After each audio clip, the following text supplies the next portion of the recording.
Uh, we have Professor Sugata Mitra with us. We have been waiting for you since morning, sir. May I request you to please come on the stage.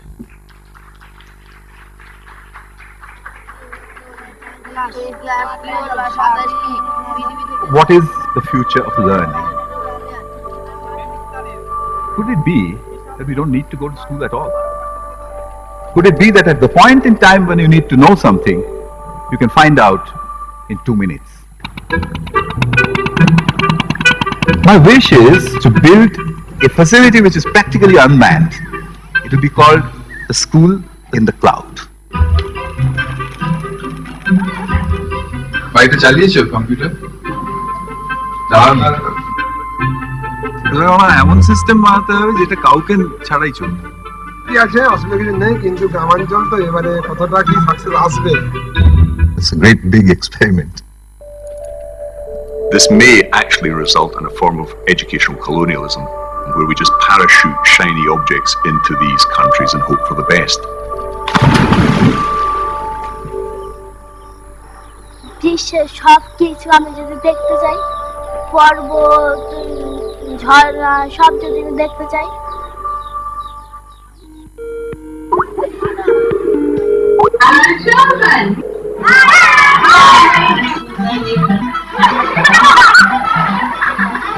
you tell me, how many eyes do you have?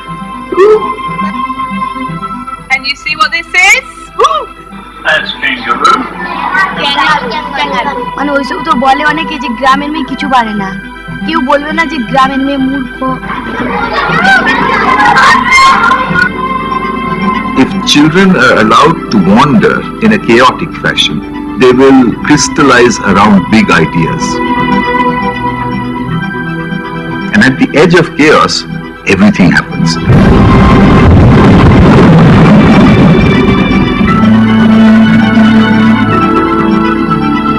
The future is rushing at us, and we need to prepare our children for the new world that we are going towards.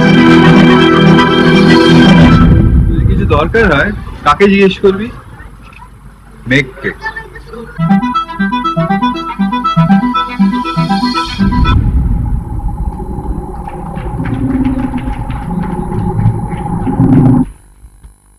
That was a glimpse of the school in the cloud, and Professor Mitra will be talking about it as well, and if you have questions you can ask him.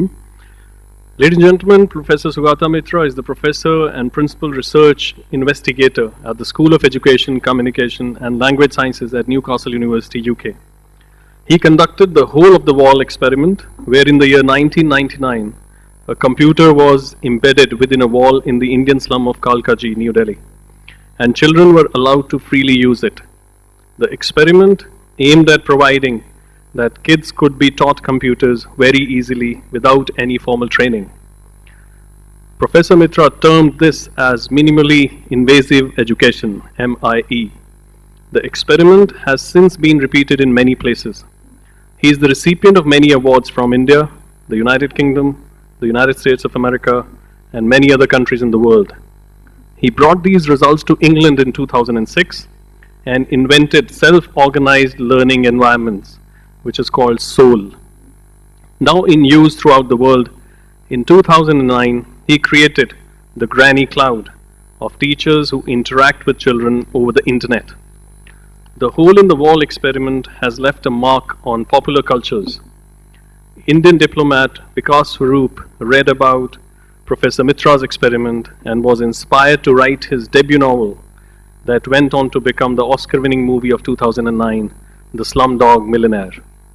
In 2013, he was awarded for the first $1 million TED Prize to put his educational ideas together to create 7 laboratories called School in the Cloud. Here, he is studying learning as emergent phenomena in an educational self-organizing system. Since the 1970s, Professor Mitra's publications and work has resulted in training and development of perhaps 1 million young Indians, amongst them some of the poorest children in the world. The resultant change in the lives of people and the economy of the country can only be guessed at. He is a PhD in physics, created with more than 25 inventions in the area of cognitive science and educational technology. He was conferred the prestigious Devang Mehta Award from the Government of India for Innovation in Information Technology in the year 2003. Ladies and gentlemen, it's indeed an honor to present Professor Mitra to you. So,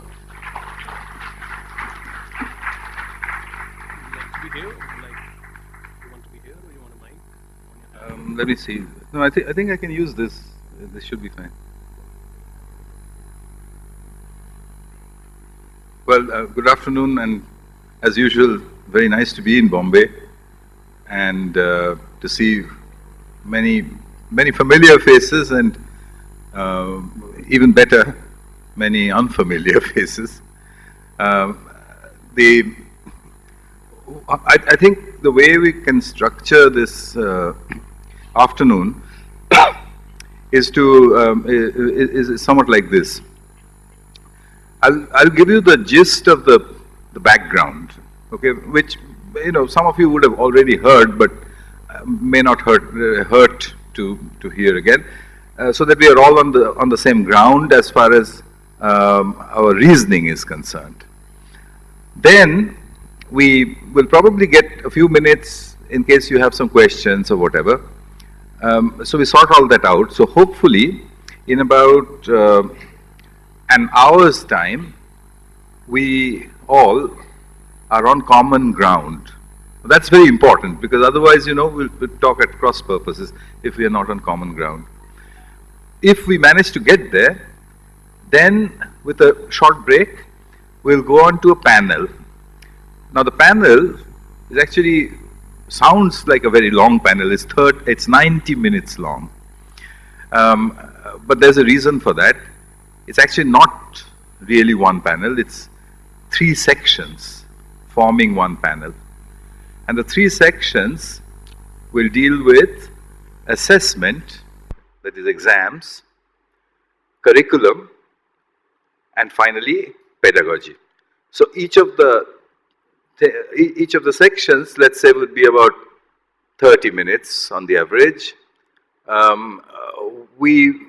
I in particular and the other panelists will have to try our best to speak as little as possible so that you get a chance to speak. Because we are at a point in time where we do need some kind of a consensus of opinion on 2 things. What's going on and what possibly can be done about it. I'm trying to get that opinion across, not only here, but in several countries. If everything works, and you have to wish me luck for that, then maybe by the end of 2018, one can say globally that here is what teachers have to say. And they are not just teachers from this country or that country, they are teachers from everywhere. Hopefully that might kind of incite governments to start looking at change quite seriously. So firstly, when we look at future, we generally talk about future of anything as a series of cause and effect.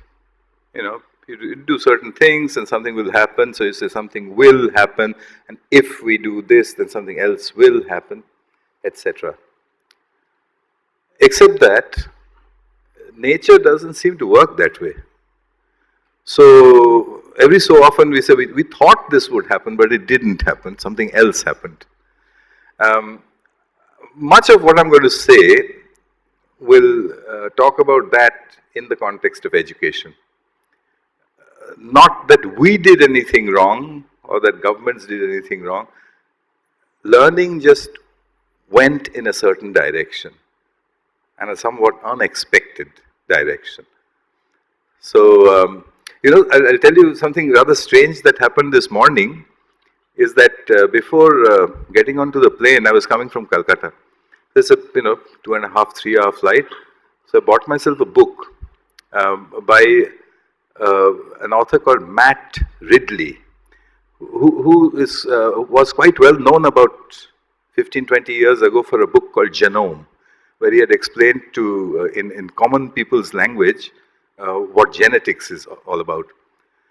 So this book by Matt Ridley is only 2 or 3 years old now, and it's called The Evolution of Everything. So I've found the title intriguing, and inside that there were several sections, and one of them was the evolution of education. And there were a whole lot of, what he's trying to say is that everything, it's not only species that evolve, but everything evolves, meaning the survival of the fittest. You know, his great example was of boats.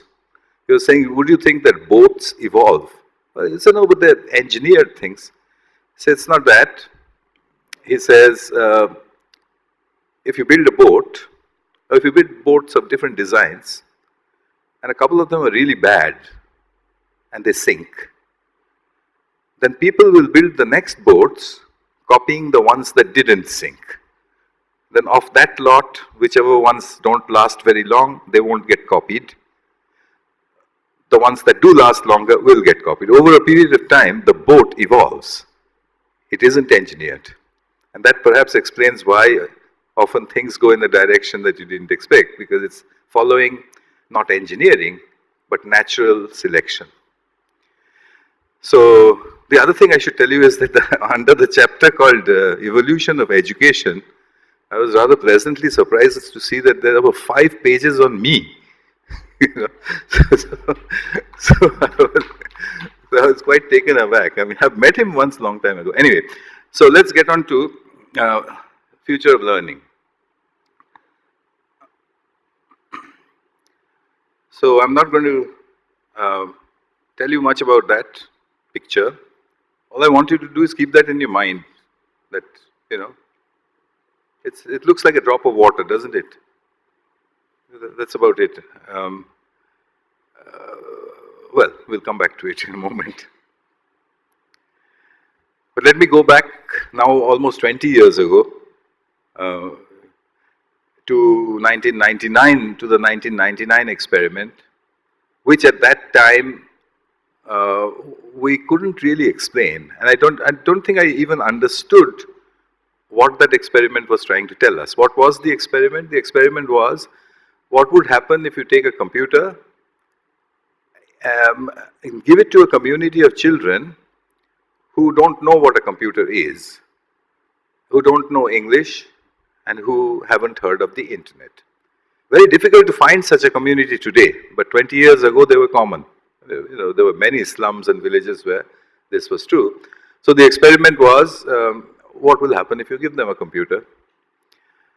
And the results were rather surprising. The results were that in each of the places where we tried, and we tried in I think about 22 different villages across the length and breadth of India, we got the same result, which was that within a few weeks, the children would be surfing, downloading games, and doing all sorts of things on the computer, almost as though somebody had taught them. So the question in those days was, who was teaching them?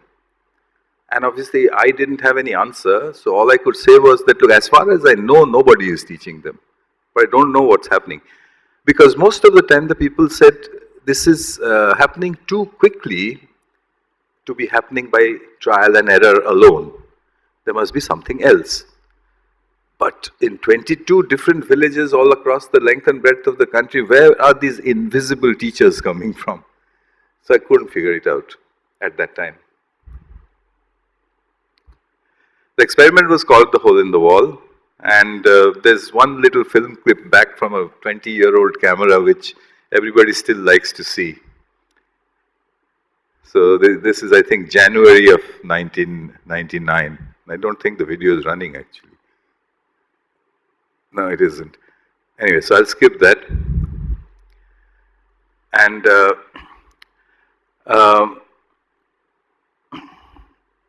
so basically what we found from that experiment is that if you have groups of children, you know, unsupervised groups of children, given access to the internet in a free and safe and public space seem to be able to pick up how to use the computer and how to use the internet in their own way, on their own. So, and it's quite strange, that kind of picking up. Meaning, after a month or two, if you go there and if you say, how did you learn how to use the mouse? The children will answer, what is a mouse? They don't know that that thing is called a mouse, although they know how to use it. So it's a different kind of learning. But they could do a lot of very complicated things. All this is actually documented, published, it's all over the internet. So this was the first result, and without a clue about how it might be working. Then in 2006, I got the results of the hole-in-the-wall experiment and took them to England. I had just joined Newcastle University, who took me on for education and technology because of the results of the old experiment. So in England, the first question was, what can we do about this? And I really didn't have any idea. I said, look, this is for very poor children in a very peculiar circumstance who don't know anything, very poor, etc. They don't really know of what use it can be in your society. But they felt, the education department felt, that there was a learning mechanism which could be of interest not just for disadvantaged children, but for all children. So I got around to doing the same experiment. You can't do that same experiment in England. The weather is awful, so you can't put a computer outdoors. So I thought, well, what can I do about that? So I turned the hole-in-the-wall experiment inside out. Easy enough to do. And that's something that you can actually do in any school. It's really very simple. What you do is you take a classroom and you sort of empty out or spread out the furniture a bit. Take a few computers, say 3 or 4. If you have, say 20 children, take 5. I use the ratio of 1:4. Why do I do that? Because remember, the original hole in the wall was out in the open and there was only one computer. There were hundreds of children sharing it, but still the results showed that all 100 of them were benefiting.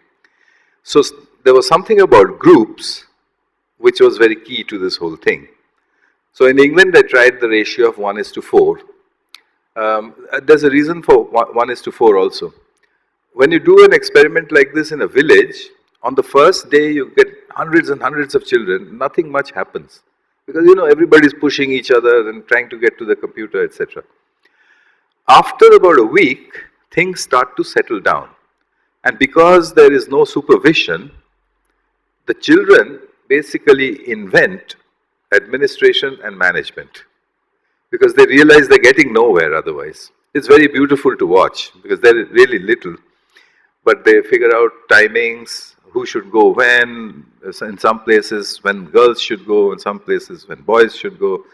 In one village, they had a group of children who were too short to reach the computer. So they figured out a time slot during which the taller children will come there and hold and lift them up so that they can access the computer. All this they did by themselves. So, so you need the groups.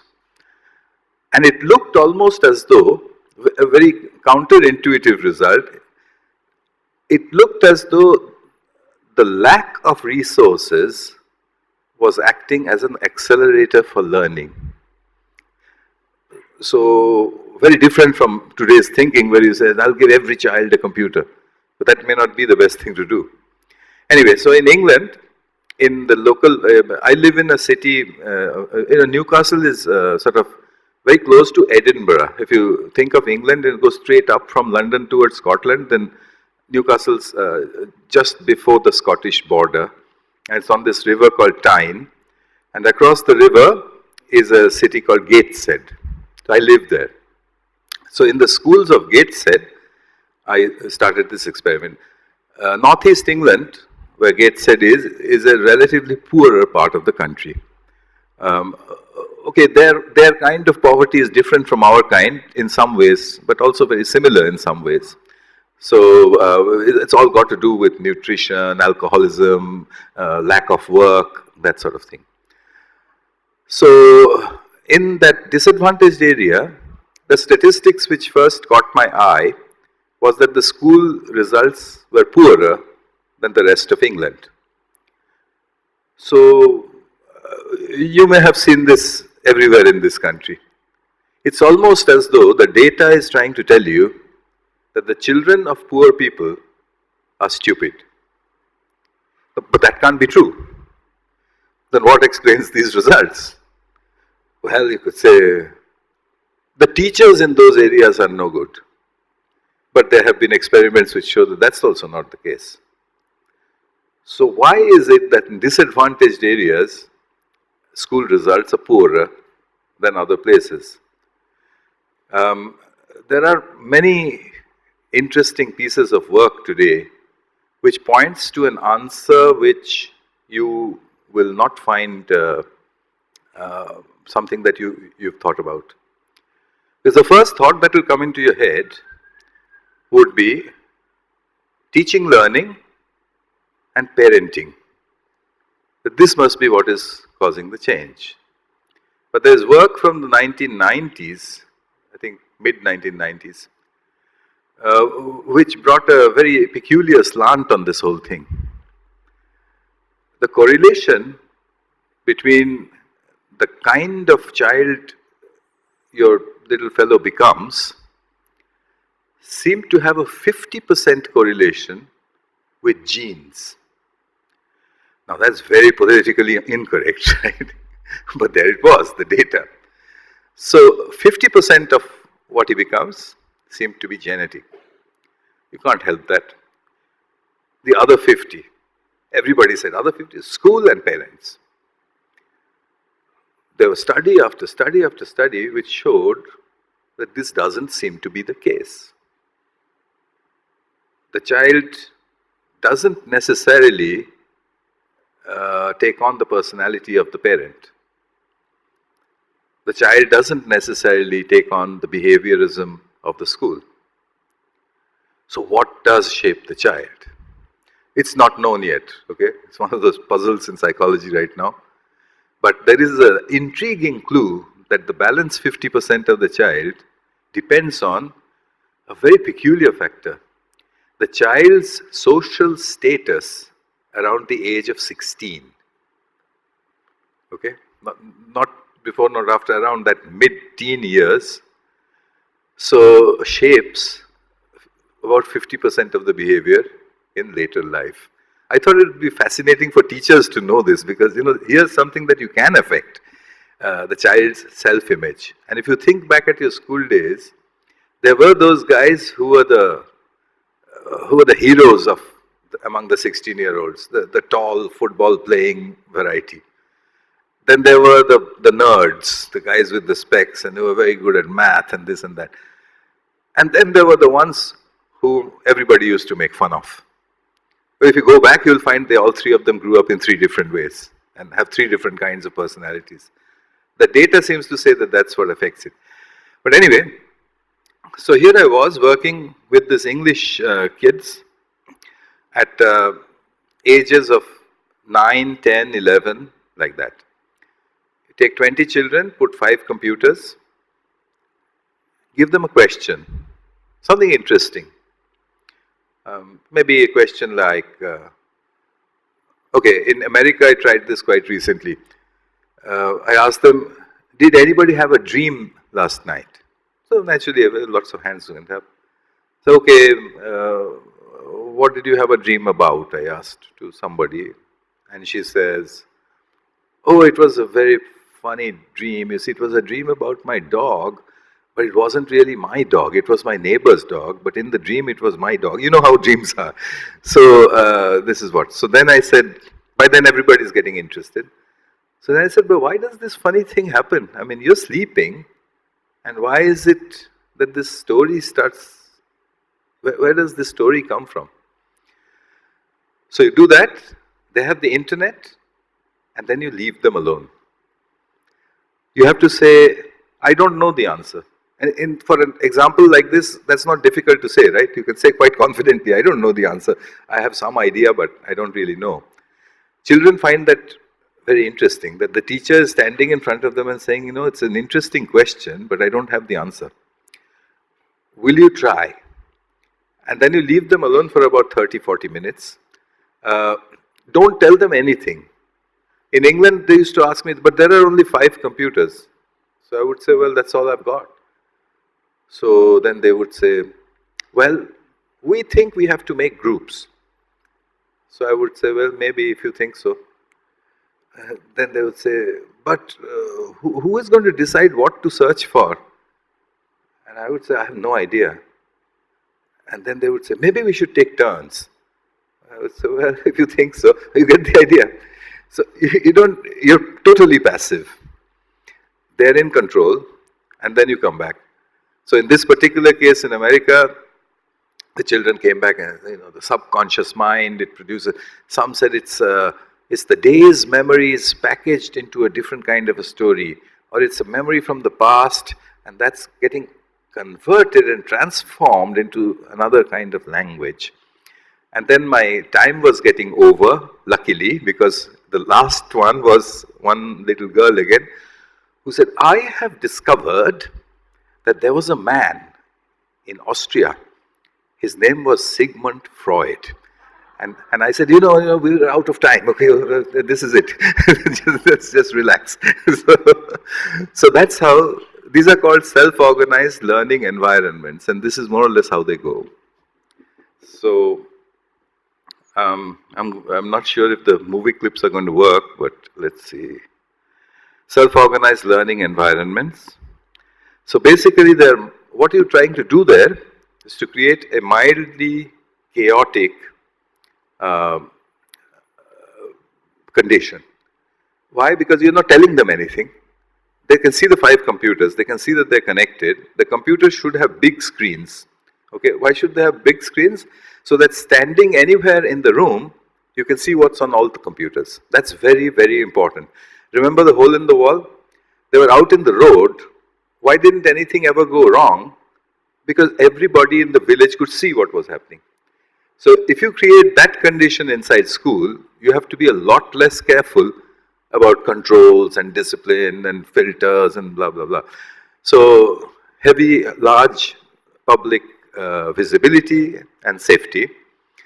You create this chaotic situation. You give them a question, build up to the question. It's not as though you come and write down a question on the board. You tell them a little story, then you go and build to a question. Then you let it run for a while, then you get them to report the answers. Initially, they will compete until you explain to them that, look, I'm not interested in who has found the answer. The whole class has to find the answer. So you have to work together and find the answer. I just want one answer from the entire class. Then you'll start getting interesting results as they understand the nature of the method. So what it does, we'll come to that in a little more detail, but they very quickly adapt to this as a method. And you'll find often enough that you can treat many curricular subjects using a method like this. So for example, suppose you want to start teaching trigonometry. So how would you do it actually? You would go into class and you would say, I'm going to start this very important subject called trigonometry or something like that. You're going to give a little intro before you start off on triangles and this, that, the other thing. But as you might all remember, within the first 1 hour, everybody's asleep. Because, trigonometry isn't the most exciting thing on the planet. So, what can we do? Well, I tried this in China a couple of years ago. I took a class full of these 10-year-olds, I think. I gave them the usual setup, few computers and so on. And I said, do you use smartphones? So all of them use smartphones. So I said, my question is, how does a smartphone know where it is? So they said, what's that? I said, you take the smartphone and you open maps, it tells you I'm over here. How does it know where it is? So then I let them do a soul on that. So they came back after a while, they said there's something called GPS. So I said, yeah, of course, I know there's something called GPS, but that's just 3 letters. How does it do it? How does it figure out where it is on the map? I said, okay, give us 10 minutes more. They went for 10 minutes more. Then they came back and said, there's a subject called trigonometry. So I said, okay, all right, we're getting there. So I said, do you want to know how it actually calculates where it is? And they said, yes. So then I knew I got them, because after that you can stand and teach them about right angle triangles and everything, and they'll listen, because now they have a tangible problem. So, which is another thing that I've learned from the hole in the wall that I think may be worth keeping in mind. That, in all our minds, because of Victorian thinking, we think of a certain sequence for development. We think that science comes first. Results of science get converted into objects, and then the objects are combined together to form technology. And then you have technology. So it's almost as though if you took a large building and put a lot of professors on top and gave a lot of money into science, then from the bottom of the basement will come pouring out technology. It doesn't work that way. Science and technology also evolve like everything else. So the subject called thermodynamics is not what created the steam engine. The steam engine, which was created by trial and error by basically mechanics, is what generated the subject called thermodynamics. It works the opposite way. So the soul tries to mimic this. So if you look at my my trigonometry question, if I had started by saying how great trigonometry is as a theoretical subject, you've already lost the attention of the class. But if you actually start with ground upwards to say, how do you find out how tall a mountain is if you can't go up to it? And then work backwards, and then finally say, well, there's a subject called trigonometry, and this is how it works. So that's basically how the soul works.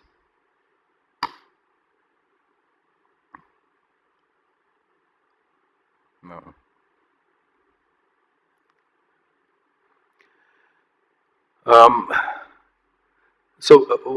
What you just missed is a clip which basically showed souls being conducted, just to give you an idea of how it works.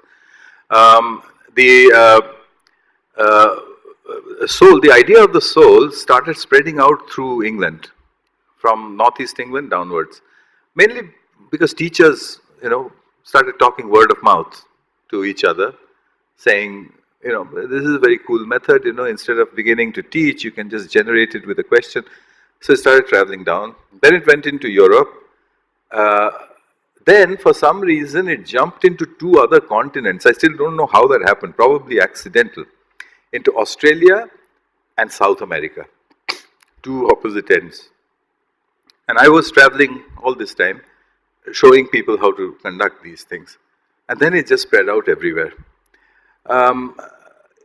It spread out with no government support, because the government had no reason to support it. Because to the government, you teach, the students learn, and then the government examines. This is the sequence. The soul was not following that. The soul was almost like starting with an exam and then going backwards. So the government didn't have any way, not just ours, but any of the governments, they still kind of struggle with the idea. But what we found in the process of doing all these souls is that unsupervised groups of children can use the internet to learn anything by themselves. I know that sounds like a very tall, very big statement, but this generation that you see now outside, all of them staring at their phones, and many of us react negatively by saying, they're wasting time, they're playing games all the time, they're chatting, whatever it is. I'm not sure we know what's going on, because I think they're reading a lot more than they ever did before. And what that is doing to their minds is not very obvious, but these results are documented, that unsupervised groups of children given access to the internet can learn anything by themselves if they want to. So your job becomes, can you make them want to learn that?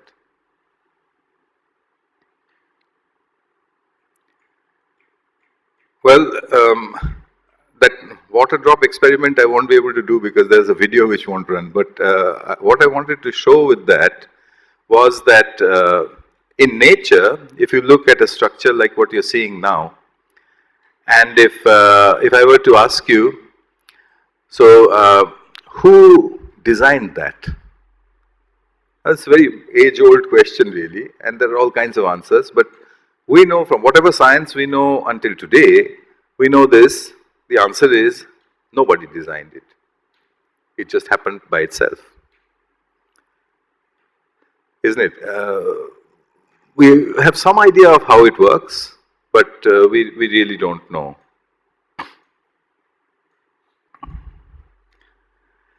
These things have a name in science. They're called self-organizing systems. We don't really know very much about them, but they're also called complex dynamical systems. Very interesting subject.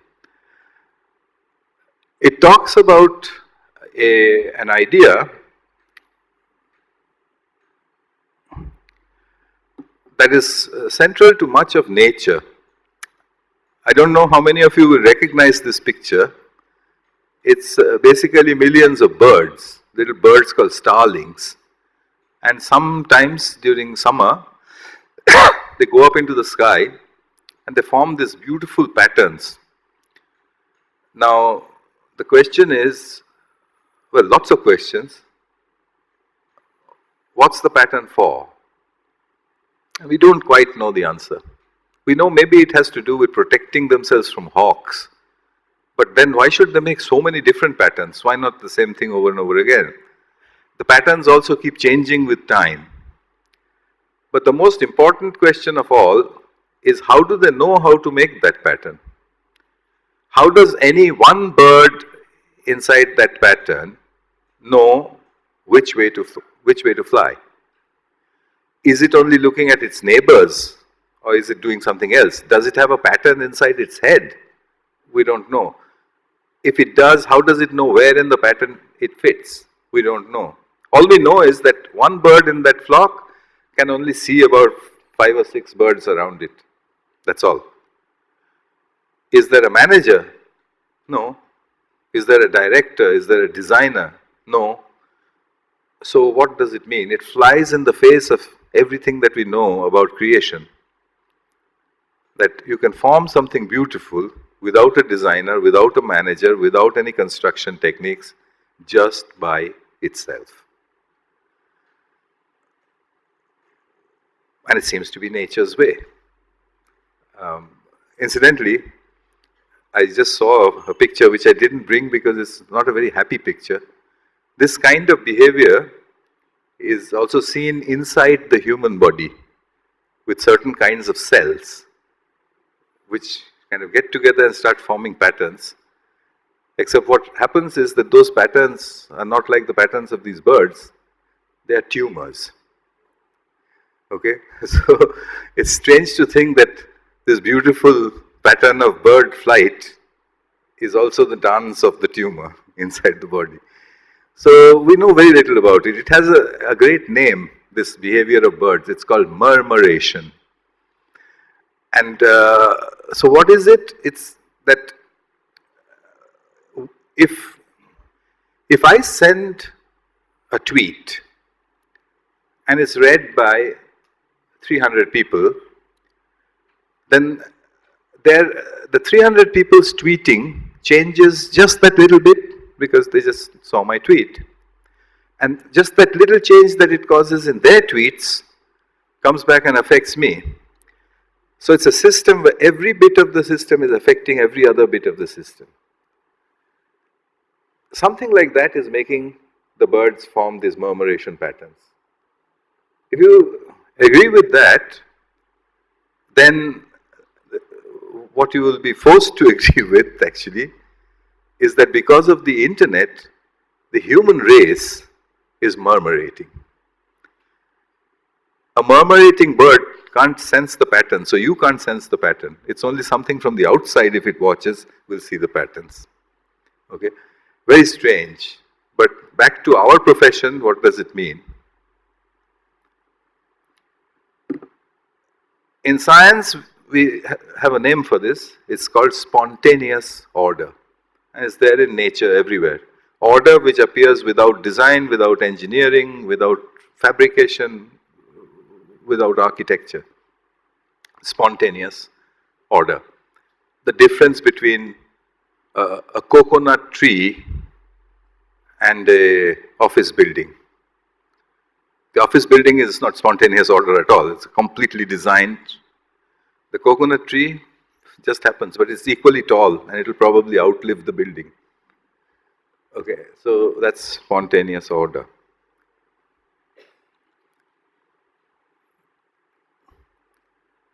So what does it mean with you and the children of today, the generation where much of what I said has already happened?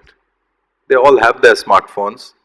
They don't understand why you take away the smartphone when they come into school and give it back to them after school finishes.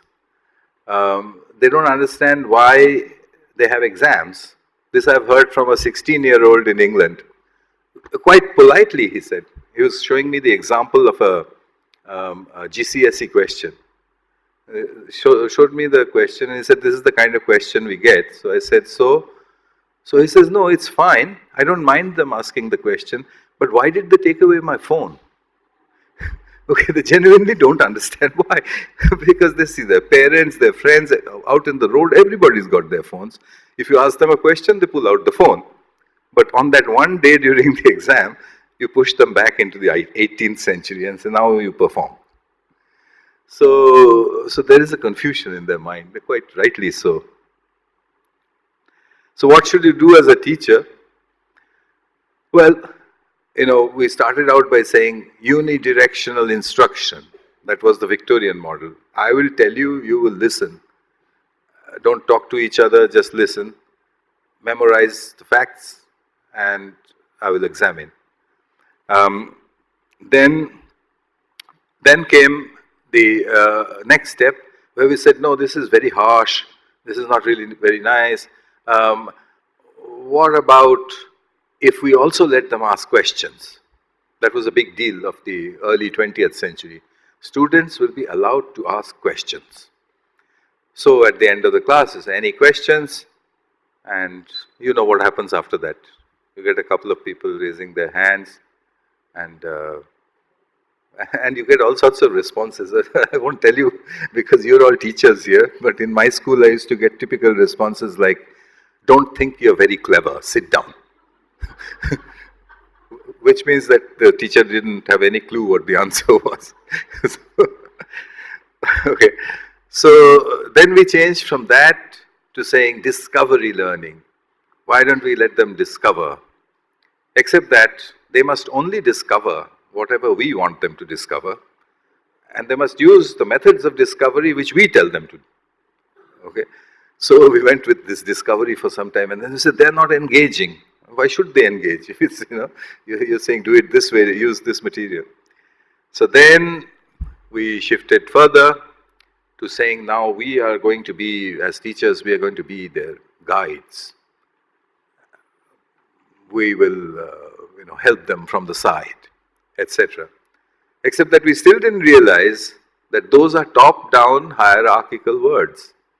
A guide is a little bit more than the guided. The helper is a little bit more than the helped. So we still maintained our hierarchy. I'm saying we got to give up that last bit now. You let them go into the internet, which, forget my generation, even yours, understands really little of. So if you let them go into that, all that you can say is, you go there, I'll come with you. That's about it. So your role is that of a kind of a friend who says, hey, be careful, be careful. Okay, go, go, go. That way. What else can we do? Because look at the education system itself right now. I'm sure there are many, many, many people here in this room who use WhatsApp. But if I were to ask you, do you know how WhatsApp works? I wonder how many people know how WhatsApp works? What actually happens to the message? Well, I mean, as I was expecting. So, on the other hand, if I were to ask you, how does a steam engine work? I would get a lot of hands. Piston, steam, pressure, you remember all that? So, what is the purpose of an education system where the children will get out of school not knowing how WhatsApp works, but knowing how a steam engine does? I mean, surely there's something wrong there. How does the internet work? What is it? We don't have that anywhere. So in 2009, I started this process called the Granny Cloud, because remember my system depended on the fact that you have to raise an interesting question.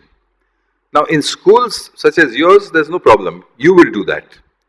In England, I was doing that with the children. But what about the areas which are so remote that you don't have anyone to raise the question, to raise a good quality question?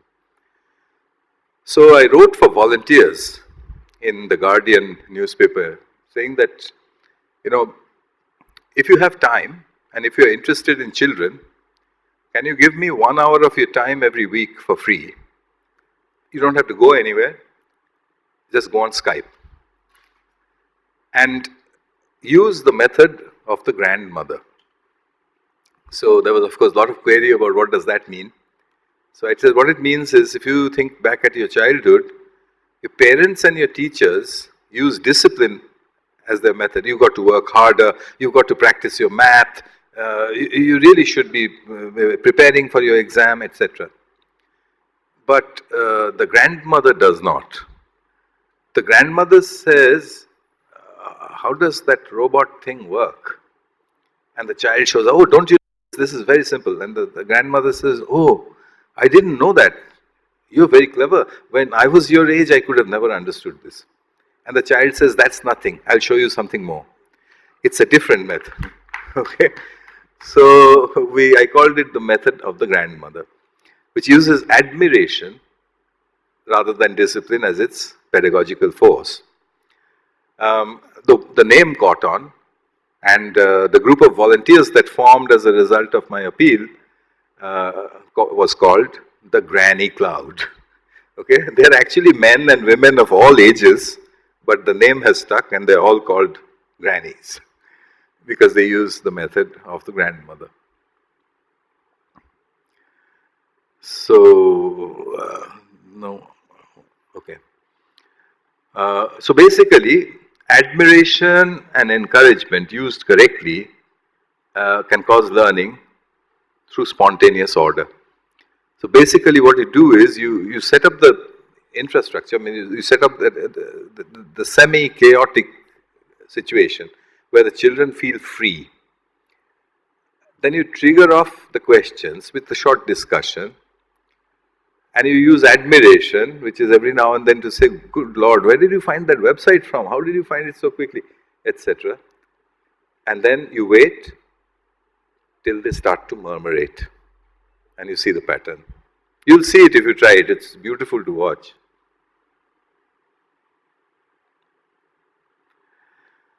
So in 2013, I got this prize called the TED Prize.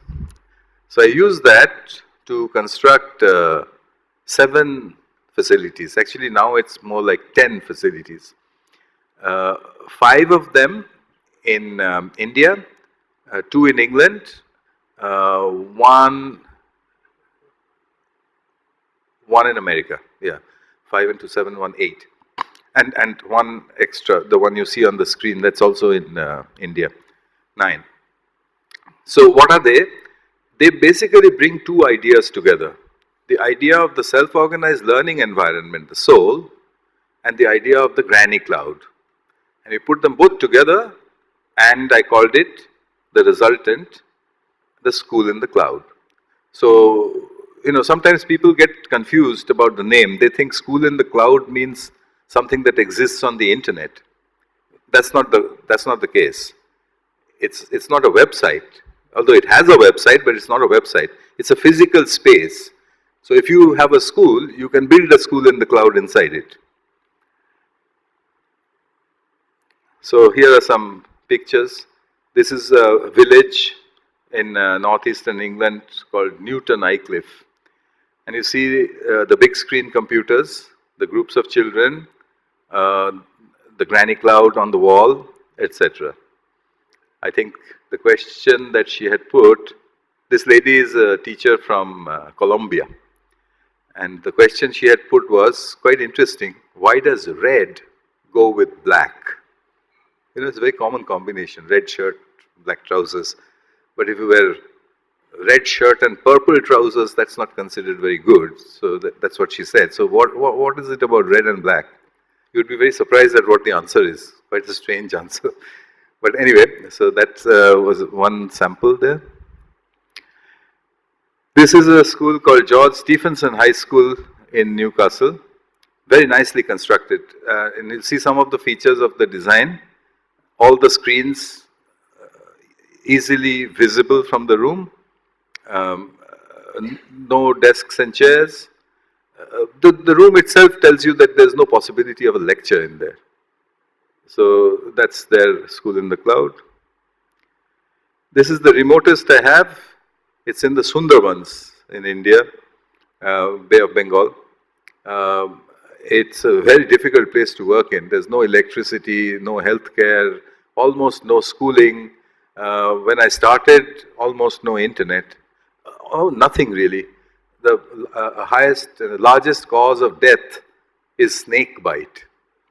So that's the kind of area, and I built this thing there, managed to do it without breaking anything, and it's solar powered, has a mast using which I get a signal from quite far away, but I get good, strong 4G internet connectivity. It's been operating now for 4 years, and the results are pretty much astonishing. This is just one of the results. I didn't want to show you lots and lots of graphs. This is English reading comprehension, okay, which we started off with 0, meaning you give them a passage, they just stare at it. They don't even open their mouths. To where they would pretty much compete with the 8 or 9-year-olds in your schools. Except that they had no teachers. So they did it by themselves. And there's something also interesting about that curve. Do you see it goes up and then it flattens out and goes up again? So I was thinking, what's that? I mean, did they get tired of things or whatever? You know what happened when I looked at the logs? Those were the days when, for some technical reason, the internet had gone down. There was no internet. And the reading comprehension flattened out. So I said, oh my goodness, this is like the teacher fell sick. Okay, and then back up. So I'm analyzing the data for all the centers, and this is a pretty common picture everywhere. Sharp increase in reading comprehension. This is another one in Bengal.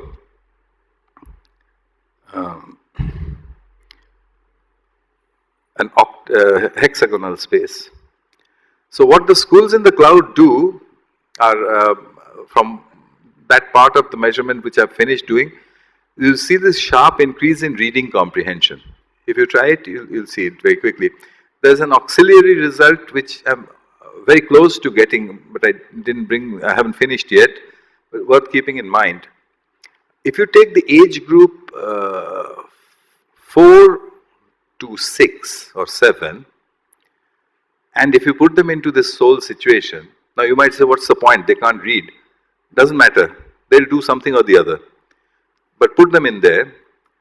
what you see is, you remember the Korakati curve, it was straight up like this. With the 4 to 6 year olds, you'll see it flat, nothing is happening, and then it jumps to 70%. You know, the 6-year-old mind, I think what's happening there is the 6-year-old mind, when it does learn, it learns at the speed of lightning. So you see this huge jump upward like that. Might be a very easy way to get the children reading really quickly. I think they're already doing it with their smartphones. Many of them, you know, behave in a way such that you would think, oh, but she is reading. Actually, she isn't, but it's some strange ability. It improves their self-confidence because, you know, the fact that they're answering questions and telling the teacher things as opposed to listening to the teacher, that seems to change their minds quite a bit. Their social status is higher in a school in the cloud. Of course, they learn something very vital for their lives. They learn how to search accurately on the internet without getting to wrong sites, etc., etc. I think you'll all agree that that is a skill that is far more important for them than knowing how a steam engine works. So this happens automatically. And also another thing that I noticed, which is quite strange, is it changes the teachers. You know, when you do it first, my school teacher friends in England tell me that it's unbearable. They said, I said, what's unbearable? So just stand at the back of the class and not say something. So I'm itching to say, keep quiet and this and that. But it's not allowed, it's unbearable. And then over a period of months, they start to change. And they get to that state where I showed you the earlier slide of, you go there, I'll go with you. But then, I'll close to the end, what about the system? We're in the middle of a system. England is in the middle of a system. Most countries are. A few of them have disbanded the system, but most of the systems look like this. Isn't it? At the end of the whole thing is the exam. So you're all familiar with this, the invigilator walking up and down the hall and you're alone. Don't look left, don't look right, don't talk to anybody, no question of the internet. Answer the questions. So where did it come from? Well, when I'm in India, I live in Calcutta. Let me tell you, Calcutta has a lot to do with it. It came from here, okay, 1920. The typical offices, the customs warehouses and so on. Brilliant picture, except that what they were doing out of Calcutta was selling opium to China. But these were the offices. But these were the offices. No automation, right? It was a gigantic feat of administrative engineering. You have to hand them that. Just done with people. How does it work? Well, we've seen it, we've still got it. Data moves on paper, written hand to hand, noted into ledgers. Instructions go by word of mouth, etc., etc. Clerks, basically clerks, an army of clerks. What does a clerk need to know? How to read and understand, how to write with a good, clean handwriting so that other clerks can read it, and how to do arithmetic in their heads, which is what you teach all your children. But then, those offices have closed down about 200 years ago. So what do you do with them? It's very, sort of obvious in my mind, but I'll show you the pictures again, just to reinforce my point. Look at this, look at that. Isn't it obvious? 200 years behind. So if these are the offices that your children are going to go to, are already going to, in Bombay, in Bangalore, in Delhi, wherever, they're going to go to offices like this, then shouldn't their assessment system look like this? What's the problem? Why do we let them do that in the shopping mall but not inside the classroom? Okay, so all that I've been telling you for this last 40 minutes was just to say, well, ask them and then tell them, okay, take out all your almighty phones and tell me the answer.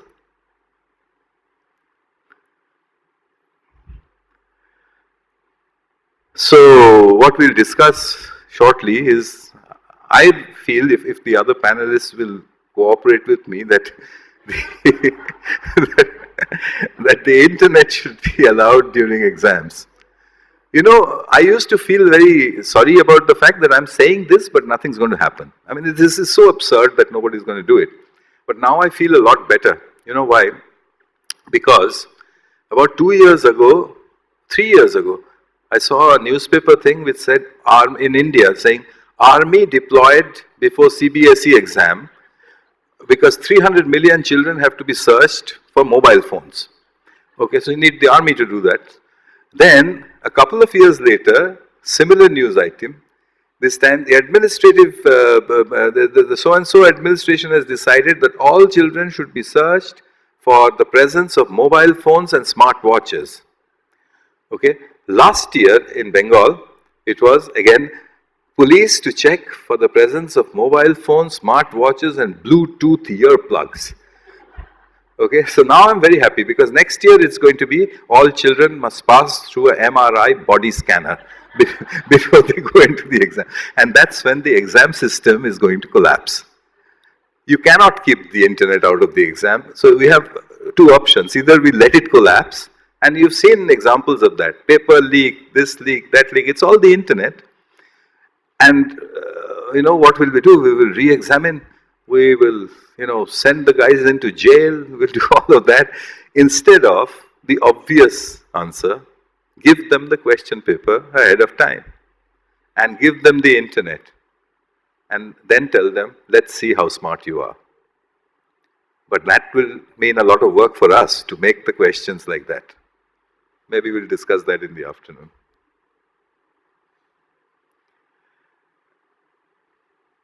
The internet should be taught as a subject in school, like physics, chemistry or math.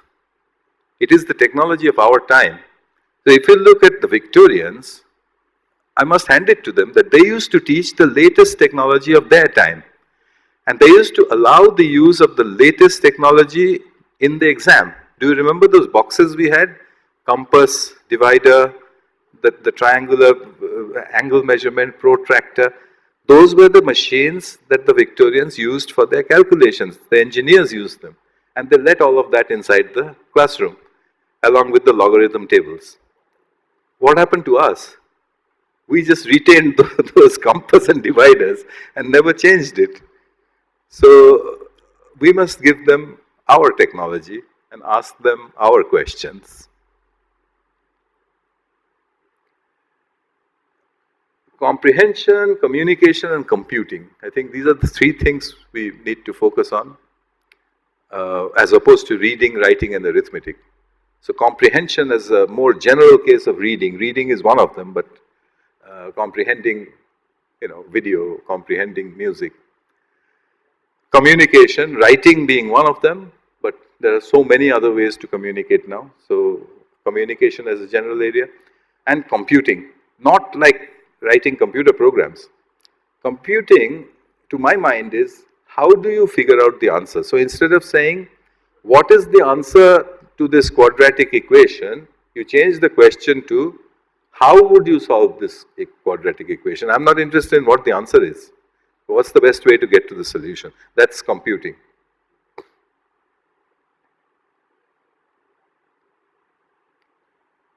So, I'm trying to say that we build schools so that children can live happy, healthy and useful lives. I don't think anybody can argue against that. So each decision that you take in your school should align itself to one or the other of these three things. We don't build schools so that children can do well in their CBSE exam. Unfortunately, that's not how we often look at our schools. So we need a different kind of curriculum. I don't know what that will be. We'll talk about that in the afternoon. We need a pedagogy that's immersed in the internet. Not just that the internet is allowed, but the pedagogy should be immersive inside the internet. And an assessment which looks for heuristics. You know, heuristics is a computer science word for method. What's the best method for getting to the answer? Not what is the answer. So we have a long way to go, but I guess we'll get there, and maybe we'll get there in the next 4 to 5 years. Because of this one factor, we will not be able to keep the internet out. And in that lies perhaps the future of learning. So that's all I had. Thank you.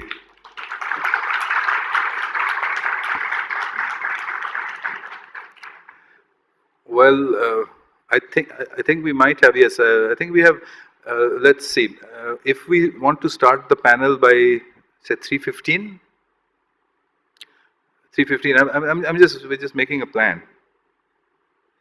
So we've got half an hour. So suppose we do about 10-15 minutes of questions, take a little bit of a break, and then start the panel. Would that work? Okay. So that gives us time for, let's say, about five questions or something. So now, does anybody have a question? I have a question right at the back over there. Yes, please. Now I don't know how to say who you are because all I can do is point. So okay, please.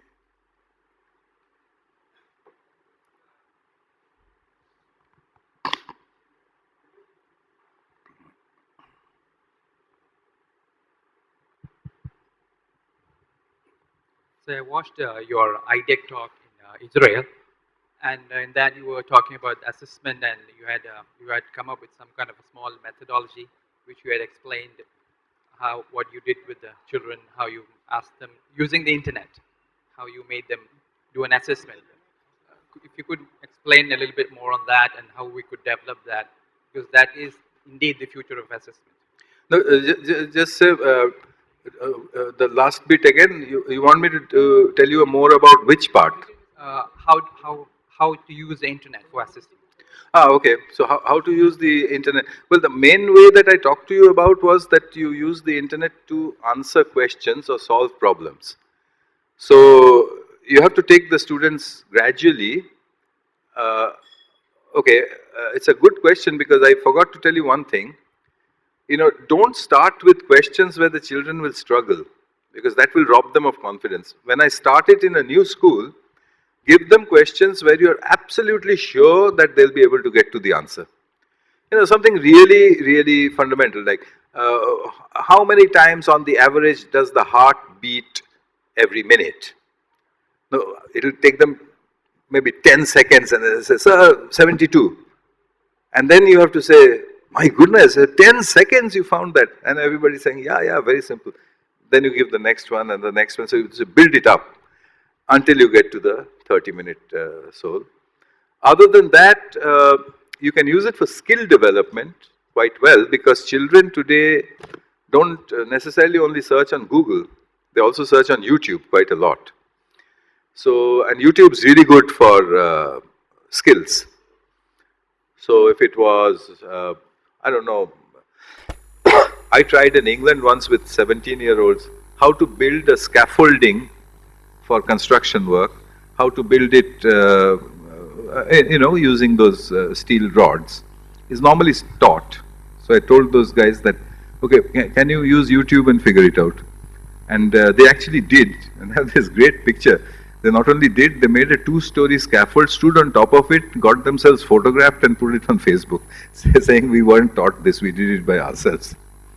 Okay, so it's very good for skill development as well. Let's see. Here.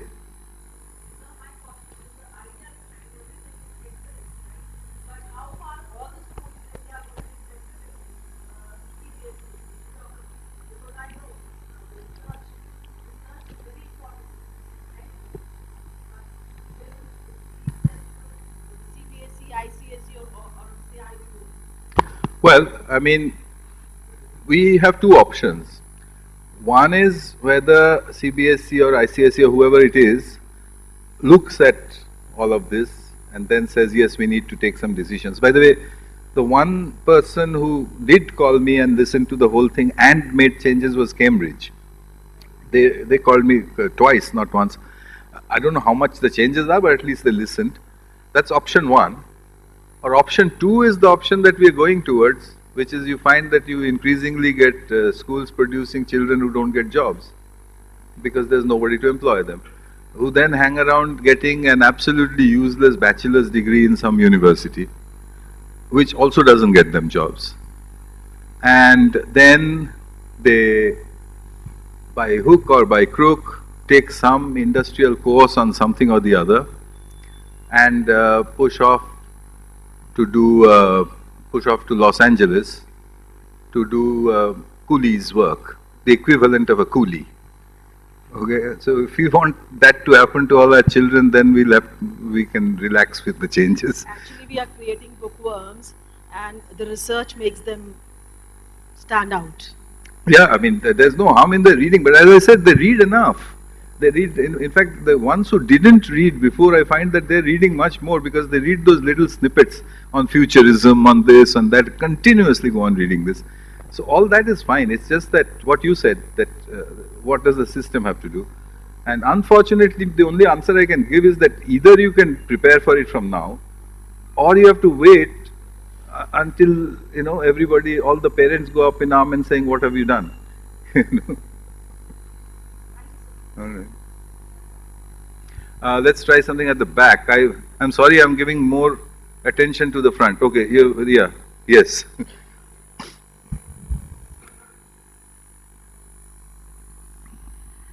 So this question might sound a very silly one though, but I don't know, I'm just trying to get the courage to ask this. So I done a play school, sir, and I have already started making a chaos out of it. And I mean, I just wanted to do that because what you're today saying is making sense to me, because that's how I introduce myself, that brain development intrigues me, and out of that curiosity and out of that, that question mark in my brain that I keep doing it.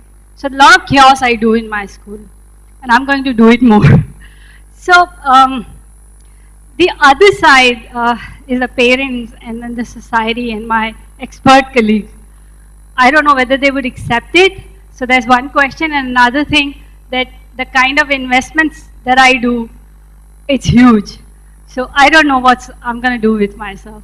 I know that's a very silly question, but I think I need some answer from the expert like you.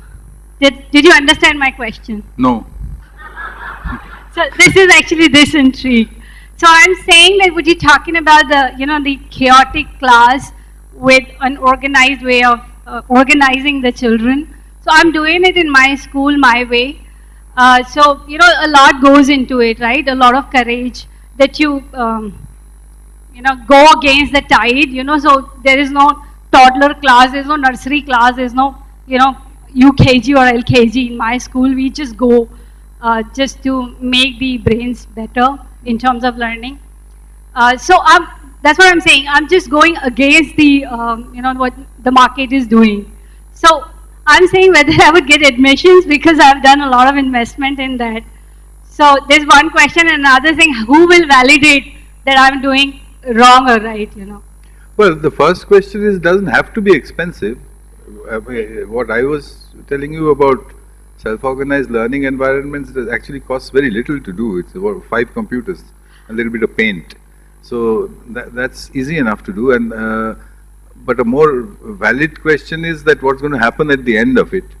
But if you're working with very young children, if you're working with children below the age of 5, yeah. Yeah, 5, 6, 7 years old, you actually have an opportunity, because the system will let you, because they're not really interested in what you're doing at that age. They will come in later on, after I think 5th standard. So whatever you can do in that age is actually very beneficial. Right, sir. The only thing is you have to be able to explain that to the parents. Right, sir. So that I'm able to do, but I think it requires a lot of infrastructure. On a Friday, that one parent comes in and say, "Hey, I believe in you, but not in your infrastructure." I said, "Wow." Well, infrastructure is a problem. I have a problem with infrastructure also, but that's you have to go to the industry to ask for help.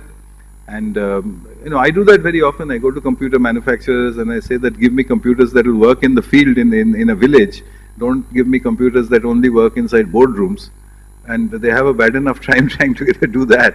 But we have to keep asking for it. Yeah, so I think that's why I feel myself very lucky. So whenever I try to find answers, I think that's where Ravi called me and said, why don't you come over? So thank you very much. Thank you. Well, I think maybe we should take one more.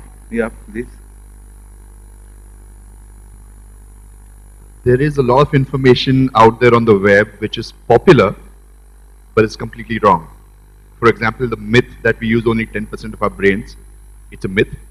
The myth that we can see the Great Wall of China from space is completely wrong. So in such cases, wouldn't the conventional instructor-led system have some value? Or how does one handle this problem that exists with the internet? Well, I mean, firstly, the first part of your question is accurate, that yes, all this stuff is there. The second part, what will you do with an instructor, is that many instructors also don't know whether it's right or wrong. Expert instructors would do the research and know what's spurious information, spurious sources and renowned sources. But for how many things will you do it? It's better than that. What I try to do is to see if I can train the children, not train, but if I enable the children to learn how to distinguish between correct and incorrect facts. To give you an example, very recently in Singapore, the question had given to the children, they were about 12 years old, to find some funny lines from Shakespeare, something humorous. And they found quite a few. Some